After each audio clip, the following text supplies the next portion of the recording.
Yeah, hi folks. Yes, Debbie Ngarewa Packer had the audacity to come on Q&A the other day and claim that Maori are indigenous. Have a look.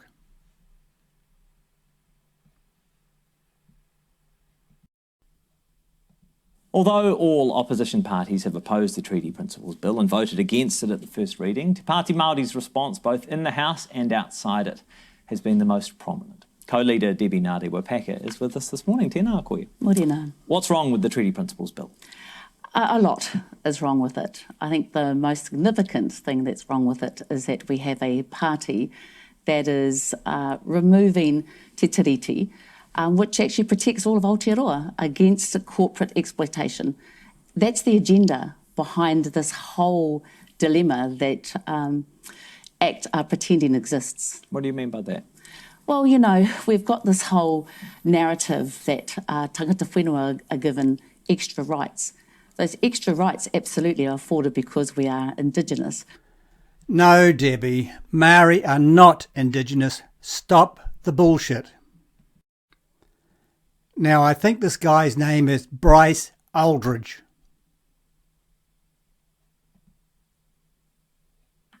Hi, e mihi ana ki a tātou, i tai mai i te pōnei, kōrero ki te kōrero, kōrero o te tari Kaio office this evening.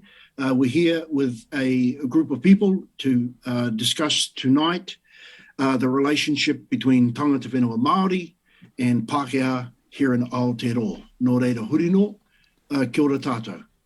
And we have some questions from our group this evening, and we'll do our best to conclude with some clarification. So in saying that, he aha te pātai. Kia ora tātou. Kia ora. I guess to start the conversation, can we define what it is to be a Maori and what it is, like what is a Pakeha? Like that's the first time I've heard it used for that country. Right. Now, okay, thank you, Akora, for that question. In my opinion, a Pakeha, which is the conclusion of an event that took place. So here in Aotearoa, we have, let's begin for this explanation with the sequences of the Pakeha as far as Māori were concerned, where they started from. So a Pakeha started their time here in Aotearoa in another country, and they arrived here, and let's say as an immigrant, right, in that philosophy. Now, we, tangata whenua, saw them as manuhiri, or visitors, or because they came from another part of the world, hunga care. Hunga care is simply expressed as a culture from another part of the world. Right, and then when they came here for many different reasons. But at that point in time, the next sequence was they were labelled settlers, Hakora. Now, from the settlers' point of view, there were many cultures. Just to name a few, there were Irish, there were Scottish, there were many, many cultures that landed on Aotearoa over a short time and became settlers.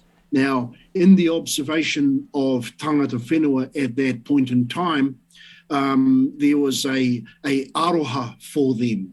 Now, the reason why that aroha was there is because they realized that these settlers that were here, some of them were here against their will. Some of them were here on the promise of a new land, new opportunities, and history is well recorded in saying that those new opportunities that they were promised where they left their homeland didn't actually exist here. So that aroha led, I'm going to say, my ancestors to see that these settlers were, how could I say this? They didn't have a ancestry, they didn't have a heritage, they didn't have a culture, they didn't have a standing in the community. right now. That's important for us in our culture to see somebody in that kind of state of despair. So we're talking about the settlers, not only adults, but we're talking about the young children that were with them, that came over with them, or that were also born here. And that's the critical part about that. Your question, Hikora, in that in our culture, the settler is born, has a child on this land, and they, our tupuna gave them the specific name Pakeha, a Maori kupu, to allow them to be incorporated into our culture, thinking ahead into the future of, similarly to the Ngāpuhi tribe and the Tainui tribe, being two different tribes on this land here. And when this settler group of people, which is a process that was used right from the beginning, and I'll just share that process very, very quickly. When my canoe came here from Aotearoa, we were a foreigner from another land. We still were from within the Pacific. We came here, we were manuhiri, we were welcomed onto this land, and we intermarried with the tangata whenua that were here, and our children became tangata whenua from that process.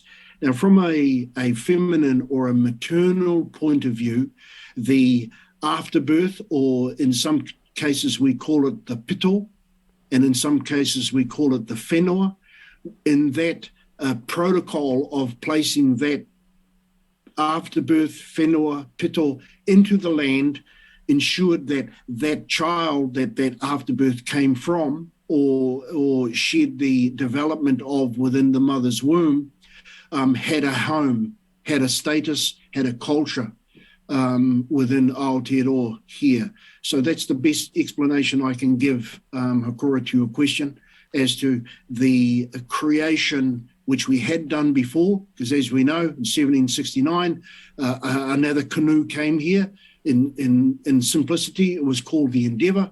Those people intermarried with tangata whenua, and their children became tangata whenua. And it's as simple as and clear as that. Kia ora. So what does the actual word mean? Has it got a meaning, the word? Pakeha? Pakeha. Well, again, when we're talking about the different tribes here, or the different names of groups of people that came on many, many different waka, Takitemu, Ngātoki Matawhaurua, Mātātua, Māmaru, Māmari, all those different canoes that came here created different groups of people, and Tūwharetoa, from their Tainui, Ngaitahu. These are all different groups of people that have different philosophies for themselves. But when you bring all of those groups together, including Pakeha, they share the same understanding as all of those canoes did when they come here. When they're all collectively together, they're simply called tangata whenua, people of this land. Kia ora. Just a question. Oh, sorry. Go, Mark. I think that my question has largely been answered, and it was around like the origin of the term Pakeha. But I believe that you've largely answered that, Bryce. Yes, I could have, Murray. If I can add this to the answer for your question, Murray, and it's a challenge. It's a challenge to identify our unique behaviour, and more importantly, the unique process that was used, and also to identify this wasn't the first time it was done here in Aotearoa. When first canoe came here, there were people here.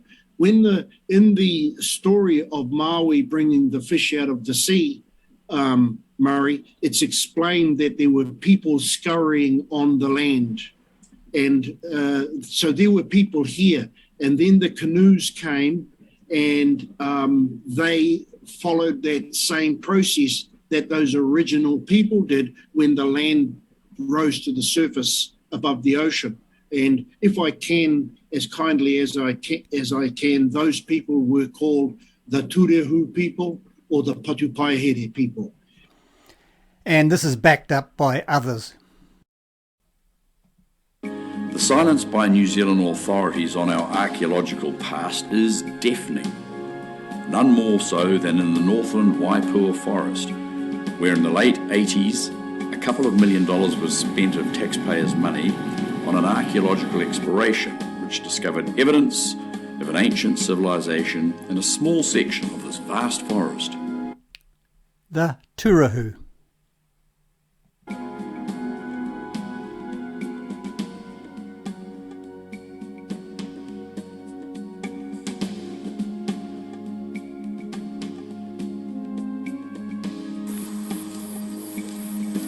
Evidence of temples of worship, irrigation canals, stone houses, hearths and walls has been suppressed by government order until the year 2063. The big question is, why is this information suppressed?